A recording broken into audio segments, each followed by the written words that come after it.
বিশ্বের কয় নম্বর ধনী? 1 নম্বর ধনী। উনি হলেন ইন্টারমিডিয়েট পাস, উনার কোনো বিবিএমবি অনার্স মাস্টার্স নাই। স্টিভ জবস অ্যাপেলের প্রতিষ্ঠাতা, উনি হলেন এসএসসি পাস।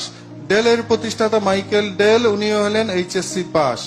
আকিজ গ্রুপের প্রতিষ্ঠাতা মরহুম আকিজ সাহেব, উনি হলেন জিরো পাস, জিরো থেকে হিরো। পার্টেস কোম্পানির প্রতিষ্ঠাতা হাসিম সাহেব, এটা একটা বিশাল কোম্পানি, উনি আবার নর্থ সাউথ ইউনিভার্সিটি ট্রাস্টি বোর্ডের চেয়ারম্যান ছিলেন, উনি হলেন ক্লাস 4 পাস।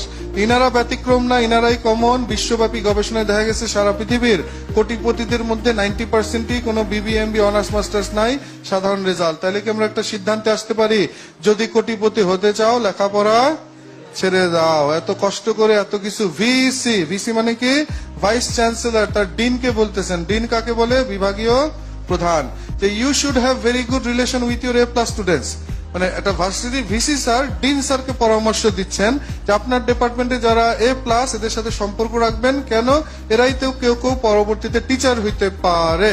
তারপরে বললেন আর যারা D- সবচেয়ে খারাপ রেজাল্ট, এদের সাথে একটু সম্পর্ক রাখবেন, কারণ 20 বছর পরে আপনার ডিপার্টমেন্টে সবচেয়ে খারাপ রেজাল্টের ছাত্র আপনার ফ্যাকাল্টির উন্নতির জন্য, ল্যাব লাইব্রেরি বিল্ডিং বানানোর জন্য আপনাকে 20-50 লক্ষ টাকা কি করবে?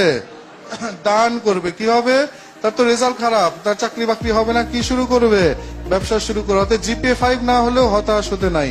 ভালো রেজাল্ট না হলে বুঝতে হবে আপনি আগামীর বিল গেটস, আপনি ভবিষ্যতের আকিজ। আর যাদের রেজাল্ট ভালো, তারা যেই বন্ধুদের রেজাল্ট খারাপ তাদের সাথে কি রাখতে হবে?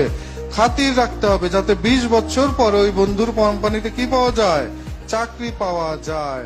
তো এইটাই এখন মেইন ব্যাপার।